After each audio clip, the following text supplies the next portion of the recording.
Kisah Para Rasul pasal 17, keributan di Tesalonika. Paulus dan Silas mengambil jalan melalui Amfipolis dan Apolonia dan tiba di Tesalonika. Di situ ada sebuah rumah ibadat orang Yahudi. Seperti biasa Paulus masuk ke rumah ibadat itu. 3 hari Sabat berturut-turut, ia membicarakan dengan mereka bagian-bagian dari kitab suci.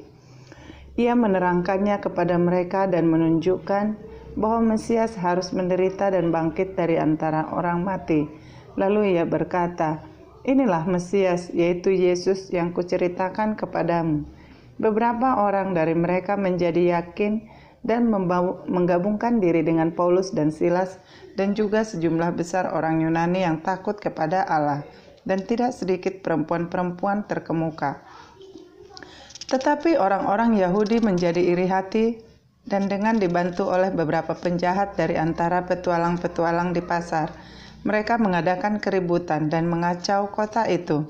Mereka menerbu rumah Yason dengan maksud untuk menghadapkan Paulus dan Silas kepada sidang rakyat. Tetapi ketika mereka tidak menemukan keduanya, mereka menyeret Yason dan beberapa saudara ke hadapan pembesar-pembesar kota sambil berteriak, katanya, "Orang-orang yang mengacaukan seluruh dunia telah datang juga kemari, dan Yason menerima mereka menumpang di rumahnya. Mereka semua bertindak melawan ketetapan-ketetapan Kaisar dengan mengatakan bahwa ada seorang raja lain, yaitu Yesus." Ketika orang banyak dan pembesar-pembesar kota mendengar semuanya itu, mereka menjadi gelisah. Tetapi setelah mereka mendapat jaminan dari Yason dan dari saudara-saudara lain, mereka pun dilepaskan. Paulus dan Silas di Berea. Tetapi pada malam itu juga segera saudara-saudara di situ menyuruh Paulus dan Silas berangkat ke Berea. Setibanya di situ, pergilah mereka ke rumah ibadat orang Yahudi. Orang-orang Yahudi di kota itu lebih baik hatinya daripada orang-orang Yahudi di Tesalonika, karena mereka menerima firman itu dengan segala kerelaan hati, dan setiap hari mereka menyelidiki kitab suci untuk mengetahui apakah semuanya itu benar demikian. Banyak di antara mereka yang menjadi percaya, juga tidak sedikit di antara perempuan-perempuan terkemuka dan laki-laki Yunani. Tetapi ketika orang-orang Yahudi dari Tesalonika tahu bahwa juga di Berea telah diberitakan firman Allah oleh Paulus, datang jugalah mereka ke sana menghasut dan menggelisahkan hati orang banyak.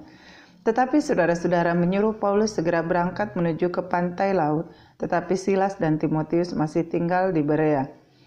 Orang-orang yang mengiringi Paulus menemaninya sampai di Athena, lalu kembali dengan pesan kepada Silas dan Timotius, supaya mereka selekas mungkin datang kepadanya. Paulus di Athena. Sementara Paulus menantikan mereka di Athena, sangat sedih hatinya karena ia melihat bahwa kota itu penuh dengan patung-patung berhala. Karena itu di rumah ibadat, ia bertukar pikiran dengan orang-orang Yahudi dan orang-orang yang takut akan Allah, dan di pasar setiap hari dengan orang-orang yang dijumpainya di situ. Dan juga beberapa ahli pikir dari golongan Epikuros dan Stoa bersoal jawab dengan dia, dan ada yang berkata, "Apakah yang hendak dikatakan si peleter ini?" Tetapi yang lain berkata, "Rupa-rupanya ia adalah pemberita ajaran dewa-dewa asing, sebab ia memberitakan Injil tentang Yesus dan tentang kebangkitannya." Lalu mereka membawanya menghadap sidang Areopagus dan mengatakan, "Bolehkah kami tahu ajaran baru mana yang kau ajarkan ini? Sebab engkau memperdengarkan kepada kami perkara-perkara yang aneh. Karena itu kami ingin tahu, apakah artinya semuanya itu? Adapun orang-orang Athena dan orang-orang asing yang tinggal di situ tidak mempunyai waktu untuk sesuatu selain untuk mengatakan atau mendengar segala sesuatu yang baru." Paulus pergi berdiri di atas Areopagus dan berkata, "Hai orang-orang Athena, aku lihat bahwa dalam segala hal kamu sangat beribadah kepada dewa-dewa. Sebab ketika aku berjalan-jalan di kotamu dan melihat-lihat barang-barang pujaanmu, aku menjumpai juga sebuah mezbah dengan tulisan, 'Kepada Allah yang tidak dikenal.' Apa yang kamu sembah tanpa mengenalnya, itulah yang kuberikan kepada kamu. Itulah yang kuberitakan kepada kamu. Allah yang telah menjadikan bumi dan segala isinya, Dia yang adalah Tuhan atas langit dan bumi, tidak diam dalam kuil-kuil buatan tangan manusia. dan juga tidak dilayani oleh tangan manusia, seolah-olah ia kekurangan apa-apa, karena dialah yang memberikan hidup dan nafas dan segala sesuatu kepada semua orang. Dari satu orang saja ia telah menjadikan semua bangsa dan umat manusia untuk mendiami seluruh muka bumi, dan ia telah menentukan musim-musim bagi mereka dan batas-batas kediaman mereka, supaya mereka mencari dia dan mudah-mudahan menjamah dan menemukan dia, walaupun ia tidak jauh dari kita masing-masing. Sebab di dalam dia kita hidup, kita bergerak, kita ada, seperti yang telah juga dikatakan oleh pujangga-pujanggamu. Sebab kita ini dari keturunan Allah juga. Karena kita berasal dari keturunan Allah, kita tidak boleh berpikir bahwa keadaan ilahi sama seperti emas atau perak atau batu, ciptaan kesenian dan keahlian manusia. Dengan tidak memandang lagi zaman kebodohan, maka sekarang Allah memberitakan kepada manusia bahwa di mana-mana semua mereka harus bertobat. Karena ia telah menetapkan suatu hari, pada waktu mana ia dengan adil akan menghakimi dunia oleh seorang yang telah ditentukannya, sesudah ia memberikan kepada semua orang suatu bukti tentang hal itu dengan membangkitkan dia dari antara orang mati. Ketika mereka mendengar tentang kebangkitan orang mati, maka ada yang mengejek dan yang lain berkata, "Dan kali saja kami mendengar engkau berbicara tentang hal itu." Lalu Paulus pergi meninggalkan mereka. Tetapi beberapa orang laki-laki menggabungkan diri dengan dia dan menjadi percaya. Di antaranya juga Dionysius, anggota majelis Areopagus, dan seorang perempuan bernama Damaris, dan juga orang-orang lain bersama-sama dengan mereka. Kisah Para Rasul pasal 18, Paulus di Korintus. Kemudian Paulus meninggalkan Athena lalu pergi ke Korintus. Di Korintus ia berjumpa dengan seorang Yahudi bernama Aquila yang berasal dari Pontus. Ia baru datang dari Italia dengan Priscilla istrinya, karena Kaisar Claudius telah memerintahkan supaya semua orang Yahudi meninggalkan Roma. Paulus singgah ke rumah mereka. Dan karena mereka melakukan pekerjaan yang sama, ia tinggal bersama-sama dengan mereka. Mereka bekerja bersama-sama karena mereka sama-sama tukang kemah. Dan setiap hari Sabat, Paulus berbicara dalam rumah ibadat dan berusaha meyakinkan orang-orang Yahudi dan orang-orang Yunani. Ketika Silas dan Timotius datang dari Makedonia, Paulus dengan sepenuhnya dapat memberitakan firman, di mana ia memberi kesaksian kepada orang-orang Yahudi bahwa Yesus adalah Mesias. Tetapi ketika orang-orang itu memusuhi dia dan menghujat, ia mengebaskan debu dari pakaiannya dan berkata kepada mereka, "Biarlah darahmu tertumpah ke atas kepalamu sendiri. Aku bersih, tidak bersalah. Mulai dari sekarang aku akan pergi kepada bangsa-bangsa lain." Maka keluarlah ia dari situ, lalu datang ke rumah seorang bernama Titius Justus yang beribadah kepada Allah dan yang rumahnya berdampingan dengan rumah ibadat. Tetapi Krispus, kepala rumah ibadat itu, menjadi percaya kepada Tuhan bersama-sama dengan seisi rumahnya. Dan banyak dari orang-orang Korintus yang mendengarkan pemberitaan Paulus menjadi percaya dan memberi diri mereka dibaptis. Pada suatu malam berfirmanlah Tuhan kepada Paulus di dalam suatu penglihatan, "Jangan takut, teruslah memberikan firman dan jangan diam. Sebab aku menyertai engkau dan tidak ada seorang pun yang akan menjamah dan menganiaya engkau. Sebab banyak umatku di kota ini." Maka tinggallah Paulus di situ selama 1 tahun 6 bulan, dan ia mengajarkan firman Allah di tengah-tengah mereka. Akan tetapi setelah Galio menjadi gubernur di Akaya, bangkitlah orang-orang Yahudi bersama-sama melawan Paulus, lalu membawa dia di depan pengadilan. Kata mereka, "Ia ini berusaha meyakinkan orang untuk beribadah kepada Allah dan dengan jalan yang bertentangan dengan hukum Taurat." Ketika Paulus hendak mulai berbicara, berkatalah Galio kepada orang-orang Yahudi itu, "Hai orang-orang Yahudi, jika sekiranya dakwaanmu mengenai suatu pelanggaran atau kejahatan, sudahlah sepatutnya aku menerima perkaramu. Tetapi kalau hal itu adalah perselisihan tentang perkataan atau nama atau hukum yang berlaku di antara kamu, maka hendaklah kamu sendiri mengurusnya. Aku tidak rela menjadi hakim atas perkara yang demikian." Lalu ia mengusir mereka dari ruang pengadilan, maka orang itu semua menyerbu Sostenes, kepala rumah ibadat, lalu memukulinya di depan pengadilan itu. Tetapi Galio sama sekali tidak menghiraukan hal itu. Paulus kembali ke Antioquia. Paulus tinggal beberapa hari lagi di Korintus, lalu ia minta diri kepada saudara-saudara di situ dan berlayar ke Syria. Sesudah ia mencukur rambutnya di Kengkrea, karena ia telah bernazar, Priskila dan Aquila menyertai dia. Lalu sampailah mereka di Efesus. Paulus meninggalkan Priskila dan Aquila di situ. Ia sendiri masuk ke rumah ibadat dan berbicara dengan orang-orang Yahudi. Mereka minta kepadanya untuk tinggal lebih lama di situ, tetapi ia tidak mengabulkannya. Ia minta diri dan berkata, "Aku akan kembali kepada kamu jika Allah menghendakinya." Lalu bertolaklah ia dari Efesus. Ia sampai di Kaisarea dan setelah naik ke darat dan memberi salam kepada jemaat, ia berangkat ke Antioquia. Setelah beberapa hari lamanya ia tinggal di situ, ia berangkat pula lalu menjelajahi seluruh tanah Galilea, seluruh tanah Galatia dan Frigria untuk meneguhkan hati semua murid. Apolos di Efesus. Sementara itu datanglah ke Efesus seorang Yahudi bernama Apolos yang berasal dari Alexandria. Ia seorang yang fasih berbicara dan sangat mahir dalam soal-soal kitab suci. Ia telah menerima pengajaran dalam jalan Tuhan. Dengan bersemangat ia berbicara dan dengan teliti ia mengajar tentang Yesus. Tetapi ia hanya mengetahui baptisan Yohanes. Ia mulai mengajar dengan berani di rumah ibadat. Tetapi setelah Priskila dan Aquila mendengarnya, mereka membawa dia ke rumah mereka dan dengan teliti menjelaskan kepadanya jalan Allah. Karena Apolos ingin menyeberang ke Akaya, saudara-saudara di Efesus mengirim surat kepada murid-murid di situ supaya mereka menyambut dia. Setibanya di Akaya, maka itu oleh kasih karunia Allah menjadi seorang yang sangat berguna bagi orang-orang yang percaya. Sebab dengan tak jemu-jemunya, ia membantah orang-orang Yahudi di muka umum dan membuktikan dari kitab suci bahwa Yesus adalah Mesias. Kisah Para Rasul pasal 19, Paulus di Efesus. Ketika Apolos masih di Korintus, Paulus sudah menjelajah daerah-daerah pedalaman dan tiba di Efesus.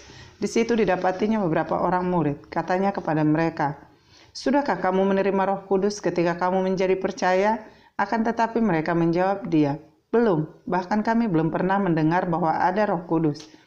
Lalu kata Paulus kepada mereka, "Kalau begitu dengan baptisan manakah kamu telah dibaptis?" Jawab mereka, "Dengan baptisan Yohanes." Kata Paulus, "Baptisan Yohanes adalah pembaptisan orang yang telah bertobat," dan ia berkata kepada orang banyak bahwa mereka harus percaya kepada Dia yang datang kemudian daripadanya, yaitu Yesus. Ketika mereka mendengar hal itu, mereka memberi diri, mereka dibaptis dalam nama Tuhan Yesus. Dan ketika Paulus menumpangkan tangan di atas mereka, turunlah Roh Kudus ke atas mereka, dan mulailah mereka berkata-kata dalam bahasa roh dan bernubuat. Jumlah mereka adalah kira-kira 12 orang. Selama 3 bulan Paulus mengunjungi rumah ibadat di situ dan mengajar dengan berani. Oleh pemberitaannya, ia berusaha meyakinkan mereka tentang kerajaan Allah. Tetapi ada beberapa orang yang tegar hatinya, mereka tidak mau diyakinkan, malahan mengumpat jalan Tuhan di depan orang banyak. Karena itu Paulus meninggalkan mereka dan memisahkan murid-muridnya dari mereka, dan setiap hari berbicara di ruang kuliah Tiranus. Hal ini dilakukannya 2 tahun lamanya, sehingga semua penduduk Asia mendengar firman Tuhan, baik orang Yahudi maupun orang Yunani. Oleh Paulus, Allah mengadakan mukjizat-mukjizat yang luar biasa. Bahkan orang membawa sapu tangan atau kain yang pernah dipakai oleh Paulus dan meletakkannya atas orang-orang sakit, maka lenyaplah penyakit mereka dan keluarlah roh-roh jahat. Anak-anak Skewa. Juga beberapa tukang campi Yahudi yang berjalan keliling di negeri itu mencoba menyebut nama Tuhan Yesus atas mereka yang kerasukan roh jahat dengan berseru, katanya, "Aku menyumpahi kamu demi nama Yesus yang diberitakan oleh Paulus." Mereka yang melakukan hal itu ialah 7 orang anak dari seorang imam kepala Yahudi yang bernama Skewa. Tetapi roh jahat itu menjawab, "Yesus aku kenal dan Paulus aku ketahui, tetapi kamu, siapakah kamu?" Dan orang yang dirasuki roh jahat itu menerpa mereka dan menggagahi mereka semua dan mengalahkannya, sehingga mereka lari dari rumah orang itu dengan telanjang dan luka-luka. Hal itu diketahui oleh seluruh penduduk Efesus, baik oleh Yahudi maupun orang Yunani. Maka ketakutanlah mereka semua dan makin masyhurlah nama Tuhan Yesus.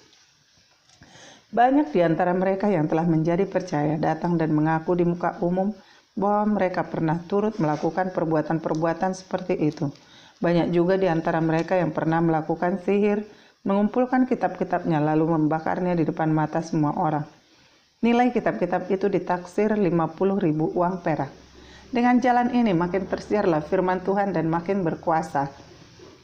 Demetrius menimbulkan huru-hara di Efesus. Kemudian daripada semuanya itu, Paulus bermaksud pergi ke Yerusalem melalui Makedonia dan Akaya, katanya. Sesudah berkunjung ke situ, aku harus melihat Roma juga. Lalu ia menyuruh 2 orang pembantunya, yaitu Timotius dan Erastus, mendahulunya ke Makedonia, tetapi ia sendiri tinggal beberapa lama lagi di Asia. Kira-kira pada waktu itu, timbul huru-hara besar mengenai jalan Tuhan. Sebab ada seorang bernama Demetrius, seorang tukang perak yang membuat kuil-kuilan Dewi Artemis dari perak. Usahanya itu mendatangkan penghasilan yang tidak sedikit bagi tukang-tukangnya. Ia mengumpulkan mereka bersama-sama dengan pekerja-pekerja lain dalam perusahaan itu dan berkata, "Saudara-saudara, kamu tahu bahwa kemakmuran kita adalah hasil perusahaan ini.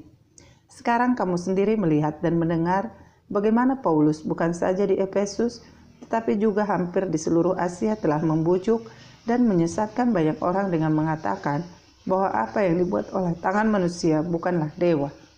Dengan jalan demikian bukan saja perusahaan kita berada dalam bahaya untuk dihina orang, tetapi juga kuil Artemis, dewi besar itu, berada dalam bahaya akan kehilangan artinya. Dan Artemis sendiri, Artemis yang disembah oleh seluruh Asia dan seluruh dunia yang beradab akan kehilangan kebesarannya." Mendengar itu meluaplah amarah mereka, lalu mereka berteriak-teriak, katanya, "Besarlah Artemis, dewi orang Efesus." Seluruh kota menjadi kacau dan mereka ramai-ramai membanjiri gedung kesenian serta menyeret Gaius dan Aristarkus, keduanya orang Makedonia dan teman seperjalanan Paulus. Paulus mau pergi ke tengah-tengah rakyat itu, tetapi murid-muridnya tidak mengizinkannya. Bahkan beberapa pembesar yang berasal dari Asia yang bersahabat dengan Paulus mengirim peringatan kepadanya supaya ia jangan masuk ke gedung kesenian itu. Sementara itu orang yang berkumpul di dalam gedung itu berteriak-teriak, yang seorang mengatakan ini dan yang lain mengatakan itu, sebab kumpulan itu kacau balau dan kebanyakan dari mereka tidak tahu untuk apa mereka berkumpul. Lalu seorang bernama Alexander didorong ke depan oleh orang-orang Yahudi. Ia mendapat keterangan dari orang banyak tentang apa yang terjadi. Segera ia memberi isyarat dengan tangannya dan mau memberi penjelasan sebagai pembelaan di depan rakyat itu.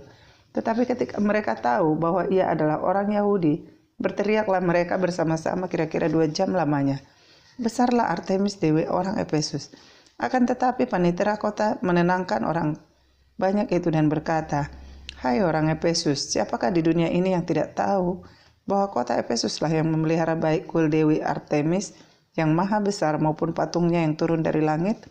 Hal itu tidak dapat dibantah, karena itu hendaklah kamu tenang dan janganlah terburu-buru bertindak. Sebab kamu telah membawa orang-orang ini ke sini, walaupun mereka tidak merampok kuil dewi kita dan tidak menghujat namanya. Jadi jika Demetrius dan tukang-tukangnya ada pengaduannya terhadap seorang, bukankah ada sidang-sidang pengadilan dan ada gubernur? Jadi hendaklah kedua belah pihak mengajukan dakwaannya ke situ. Dan jika ada sesuatu yang lain yang kamu kehendaki, baiklah kehendakmu itu diselesaikan dalam sidang rakyat yang sah. Sebab kita berada dalam bahaya yang akan dituduh bahwa kita menimbulkan huru-hara pada hari ini, karena tidak ada alasan yang dapat kita kemukakan untuk membenarkan kumpulan yang kacau balau ini. Dan dengan kata-kata itu, ia membubarkan kumpulan rakyat itu. Kisah Para Rasul pasal 20, dari Makedonia ke Troas. Setelah reda keributan itu, Paulus memanggil murid-murid dan menguatkan hati mereka. Dan sesudah minta diri, ia berangkat ke Makedonia. Ia menjelajah daerah itu dan dengan banyak nasihat menguatkan hati saudara-saudara di situ. Lalu tibalah ia di tanah Yunani. Sesudah 3 bulan lamanya tinggal di situ, ia hendak berlayar ke Syria. Tetapi pada waktu itu orang-orang Yahudi bermaksud membunuh dia. Karena itu ia memutuskan untuk kembali melalui Makedonia. Ia disertai oleh Sopater anak Pirus dari Berea dan Aristarkus dan Sekundus keduanya dari Tesalonika dan Gaius dari Derbe dan Timotius dan 2 orang dari Asia, yaitu Tikitus dan Trofimus. Mereka itu berangkat lebih dahulu dan menantikan kami di Troas. Tetapi sesudah hari raya roti tidak beragi, kami berlayar dari Filipi dan 4 hari kemudian sampailah kami di Troas dan bertemu dengan mereka. Di situ kami tinggal 7 hari lamanya. Pada hari pertama dalam minggu itu, ketika kami berkumpul untuk memecah-mecahkan roti, Paulus berbicara dengan saudara-saudara di situ karena ia bermaksud untuk berangkat pada keesokan harinya. Pembicaraan itu berlangsung sampai tengah malam. Di ruang atas di mana kami berkumpul dinyalakan banyak lampu. Seorang muda bernama Eutikus duduk di jendela. Karena Paulus amat lama berbicara, orang muda itu tidak dapat menahan kantuknya. Akhirnya ia tertidur lelap dan jatuh dari tingkat ketiga ke bawah. Ketika ia diangkat orang, ia sudah mati.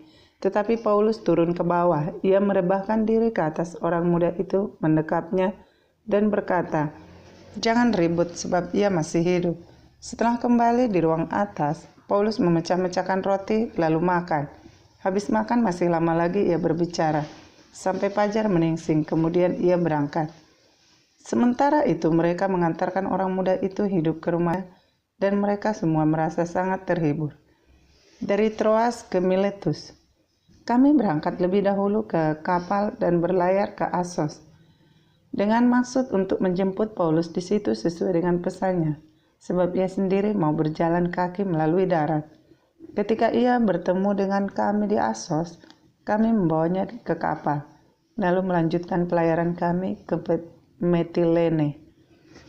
Dari situ kami terus berlayar dan pada keesokan harinya kami berhadapan dengan Pulau Kios. Pada hari berikutnya kami menuju Samos dan sehari kemudian tibalah kami di Miletus. Paulus telah memutuskan untuk tidak singgah di Efesus supaya jangan habis waktunya di Asia, sebab ia buru-buru agar jika mungkin ia telah berada di Yerusalem pada hari raya Pentakosta. Perpisahan Paulus dengan para penatua di Efesus. Karena itu ia menyuruh seorang dari Miletus ke Efesus dengan pesan supaya para penatua jemaat datang ke Miletus. Sesudah mereka datang, berkatalah ia kepada mereka, "Kamu tahu bahwa aku hidup di antara kamu sejak hari pertama aku tiba di Asia ini. Dengan segala rendah hati, aku melayani Tuhan. Dalam pelayanan itu, aku banyak mencucurkan air mata dan banyak mengalami pencobaan dari pihak orang Yahudi yang mau membunuh aku. Sungguh pun demikian aku tidak pernah melalaikan apa yang berguna bagi kamu. Semua kuberitakan dan kuajarkan kepada kamu, baik di muka umum maupun dalam perkumpulan-perkumpulan di rumah kamu. Aku senantiasa bersaksi kepada orang-orang Yahudi dan orang-orang Yunani, supaya mereka bertobat kepada Allah dan percaya kepada Tuhan kita Yesus Kristus. Tetapi sekarang sebagai tawanan roh, aku pergi ke Yerusalem dan aku tidak tahu apa yang akan terjadi atas diriku di situ. Selain daripada yang dinyatakan Roh Kudus dari kota-kota kepadaku, bahwa penjara dan sengsara menunggu aku. Tetapi aku tidak menghiraukan nyawaku sedikit pun, asal saja aku dapat mencapai garis akhir dan menyelesaikan pelayanan yang ditugaskan oleh Tuhan Yesus kepadaku untuk memberi kesaksian tentang Injil kasih karunia Allah. Dan sekarang aku tahu bahwa kamu tidak akan melihat muka aku lagi, kamu sekalian yang telah kukunjungi untuk memberitakan kerajaan Allah. Sebab itu pada hari ini aku bersaksi kepadamu bahwa aku bersih tidak bersalah terhadap siapapun yang akan binasa. Sebab aku tidak lalai memberitakan seluruh maksud Allah kepadamu. Karena itu jagalah dirimu dan jagalah seluruh kawanan, karena kamulah yang ditetapkan Roh Kudus menjadi penilik untuk menggembalakan jemaat Allah yang diperolehnya dengan darah anaknya sendiri. Aku tahu bahwa sesudah aku pergi, serigala-serigala yang ganas akan masuk ke tengah-tengah kamu dan tidak akan menyayangkan kawanan itu. Bahkan dari antara kamu sendiri akan muncul beberapa orang yang dengan ajaran palsu mereka berusaha menarik murid-murid dari jalan yang benar dan supaya mengikut mereka. Sebab itu berjaga-jagalah dan ingatlah bahwa aku 3 tahun lamanya siang malam dengan tiada berhenti-hentinya menasehati kamu masing-masing dengan mencucurkan air mata. Dan sekarang aku menyerahkan kamu kepada Tuhan dan kepada firman kasih karunia-Nya yang berkuasa membangun kamu dan menganugerahkan kepada kamu bagian yang ditentukan bagi semua orang yang telah dikuduskannya. Perak atau emas atau pakaian tidak pernah aku ingini dari siapapun juga. Kamu sendiri tahu bahwa dengan tanganku sendiri aku telah bekerja untuk memenuhi keperluanku dan keperluan kawan-kawan seperjalananku. Dalam segala sesuatu telah kuberikan contoh kepada kamu bahwa dengan bekerja demikian kita harus membantu orang-orang yang lemah dan harus mengingat perkataan Tuhan Yesus, sebab Ia sendiri telah mengatakan, adalah lebih berbahagia memberi daripada menerima. Sesudah mengucapkan kata-kata itu, Paulus berlutut dan berdoa bersama-sama dengan mereka semua. Maka menangislah mereka semua terseduh-seduh, dan sambil memeluk Paulus, mereka berulang-ulang mencium dia. Mereka sangat berduka cita, terlebih-lebih mereka karena ia katakan bahwa mereka tidak akan melihat mukanya lagi. Lalu mereka mengantar dia ke kapal. Kisah Para Rasul pasal 21. Paulus di Tirus dan di Kaisarea. Sesudah perpisahan yang berat itu, bertolaklah kami dan langsung berlayar menuju Kos. Keesokan harinya sampailah kami di Rodos dan dari situ kami ke Patara. Di Patara kami mendapat kapal yang hendak menyeberang ke Fenisia. Kami naik kapal itu lalu bertolak. Kemudian tampak Siprus di sebelah kiri, tetapi kami melewatinya dan menuju ke Syria. Akhirnya tibalah kami di Tirus, sebab muatan kapal harus dibongkar di kota itu. Di situ kami mengunjungi murid-murid dan tinggal di situ 7 hari lamanya. Oleh bisikan roh, murid-murid itu menasihati Paulus supaya ia jangan pergi ke Yerusalem. Tetapi setelah lewat waktunya, kami berangkat meneruskan perjalanan kami. Murid-murid semua dengan istri dan anak-anak mereka mengantar kami sampai keluar kota. Dan di tepi pantai kami berlutut dan berdoa. Sesudah minta diri kami naik ke kapal dan mereka pulang ke rumah. Dari Tirus kami tiba di Ptolemais dan di situ berakhirlah pelayaran kami. Kami memberi salam kepada saudara-saudara dan tinggal 1 hari di antara mereka. Pada keesokan harinya kami berangkat dari situ dan tiba di Kaisarea. Kami masuk ke rumah Filipus, pemberita Injil itu, yaitu satu dari ke-7 orang yang dipilih di Yerusalem, dan kami tinggal di rumahnya. Filipus mempunyai 4 anak darah yang beroleh karunia untuk bernubuat. Setelah beberapa hari kami tinggal di situ, datanglah dari Yudea seorang nabi bernama Agabus. Dia datang pada kami, lalu mengambil ikat pinggang Paulus. Sambil mengikat kaki dan tangannya sendiri, ia berkata, demikianlah kata Roh Kudus, beginilah orang yang punya ikat pinggang ini akan diikat oleh orang-orang Yahudi di Yerusalem dan diserahkan ke dalam tangan bangsa-bangsa lain. Mendengar itu kami bersama-sama dengan murid-murid di tempat itu meminta supaya Paulus jangan pergi ke Yerusalem. Tetapi Paulus menjawab, mengapa kamu menangis dan dengan jalan demikian mau menghancurkan hatiku? Sebab aku ini rela bukan saja untuk diikat, tetapi juga untuk mati di Yerusalem oleh karena nama Tuhan Yesus. Karena ia tidak mau menerima nasihat kami menyerah dan berkata, jadilah kehendak Tuhan. Pertemuan Paulus dengan Yakobus di Yerusalem. Sesudah beberapa hari lamanya tinggal di Kaisarea, berkemaslah kami, lalu berangkat ke Yerusalem. Bersama-sama dengan kami, turut juga beberapa murid dari Kaisarea. Mereka membawa kami ke rumah seorang yang bernama Manason. Ia dari Siprus dan sudah lama menjadi murid. Kami akan menumpang di rumahnya. Ketika kami tiba di Yerusalem, semua saudara menyambut kami dengan suka hati. Pada keesokan harinya, pergilah Paulus bersama-sama dengan kami mengunjungi Yakobus. Semua penatua telah hadir di situ. Paulus memberi salam kepada mereka, lalu menceritakan dengan terperinci apa yang dilakukan Allah di antara bangsa-bangsa lain oleh pelayanannya. Mendengar itu, mereka memuliakan Allah. Lalu mereka berkata kepada Paulus, saudara, lihatlah beribu-ribu orang Yahudi telah menjadi percaya, dan mereka semua rajin memelihara hukum Taurat. Tetapi mereka mendengar tentang engkau, bahwa engkau mengajar semua orang Yahudi yang tinggal di antara bangsa-bangsa lain untuk melepaskan hukum Musa. Sebab engkau mengatakan supaya mereka jangan menyunatkan anak-anaknya dan jangan hidup menurut adat istiadat kita. Jadi bagaimana sekarang? Tentu mereka akan mendengar bahwa engkau telah datang kemari. Sebab itu, Lakukanlah apa yang kami katakan ini. Di antara kami ada 4 orang yang bernazar. Bawalah mereka bersama-sama dengan engkau. Lakukanlah pentahiran dirimu bersama-sama dengan mereka dan tanggunglah biaya mereka, sehingga mereka dapat mencukurkan rambutnya. Maka semua orang akan tahu bahwa segala kabar yang mereka dengar tentang engkau sama sekali tidak benar, melainkan bahwa engkau tetap memelihara hukum Taurat. Tetapi mengenai bangsa-bangsa lain yang telah menjadi percaya, sudah kami tuliskan keputusan-keputusan kami, yaitu mereka harus menjauhkan diri dari makanan yang dipersembahkan kepada berhala, dari darah, dari daging binatang yang mati dicekik, dan dari percabulan. Pada hari berikutnya, Paulus membawa orang-orang itu serta dengan dia, dan ia mentahirkan diri bersama-sama dengan mereka, lalu masuk ke bait Allah untuk memberitahukan bila mana pentahiran akan selesai dan persembahan akan dipersembahkan untuk mereka masing-masing. Paulus ditangkap.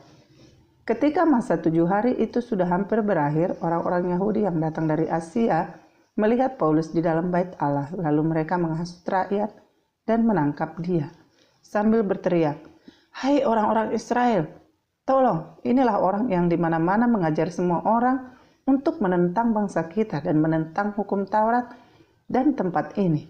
Dan sekarang ia membawa orang-orang Yunani pula ke dalam bait Allah dan menajiskan tempat suci ini. Sebab mereka telah melihat Trofimus dan dari Efesus sebelumnya bersama-sama dengan Paulus di kota, dan mereka menyangka bahwa Paulus telah membawa dia ke dalam bait Allah. Maka gemparlah seluruh kota dan rakyat datang berkerumun, lalu menangkap Paulus dan menyeretnya keluar dari bait Allah, dan seketika itu juga semua pintu gerbang bait Allah itu ditutup. Sementara mereka merencanakan untuk membunuh dia, sampailah kabar kepada kepala pasukan bahwa seluruh Yerusalem gempar. Kepala pasukan itu segera bergerak dengan prajurit-prajurit dan perwira-perwira dan maju mendapatkan orang banyak itu. Ketika mereka melihat dia dan prajurit-prajurit itu, berhentilah mereka memukul Paulus. Kepala pasukan itu mendekati Paulus, menangkapnya dan menyuruh mengikat dia dengan 2 rantai. Lalu bertanya, siapakah dia dan apakah yang telah diperbuatnya? Tetapi dari antara orang banyak itu ada yang meneriakkan kepadanya ini, ada pula yang meneriakkan itu, dan oleh karena keributan itu, ia tidak dapat mengetahui apakah yang sebenarnya terjadi. Sebab itu ia menyuruh membawa Paulus ke markas. Ketika sampai ke tangga, Paulus terpaksa didukung prajurit-prajurit karena berdesak-desaknya orang banyak yang berbondong-bondong mengikuti dia sambil berteriak, "Enyahkanlah dia." Paulus minta izin berbicara. Ketika Paulus hendak dibawa masuk ke markas, ia berkata kepada kepala pasukan itu, "Bolehkah aku mengatakan sesuatu kepadamu?" Jawabnya, "Tahukah engkau bahasa Yunani? Jadi engkau bukan orang Mesir itu yang baru-baru ini menimbulkan pemberontakan dan melarikan 4.000 orang pengacau bersenjata ke padang gurun?" Paulus menjawab, "Aku adalah orang Yahudi dari Tarsus, warga dari kota yang terkenal di Kilikia. Aku minta supaya aku diperbolehkan berbicara kepada orang banyak itu." Sesudah Paulus diperbolehkan oleh kepala pasukan, pergilah ia berdiri di tangga dan memberi isyarat dengan tangannya kepada rakyat itu. Ketika suasana sudah tenang, mulailah ia berbicara kepada mereka dalam bahasa Ibrani. Katanya,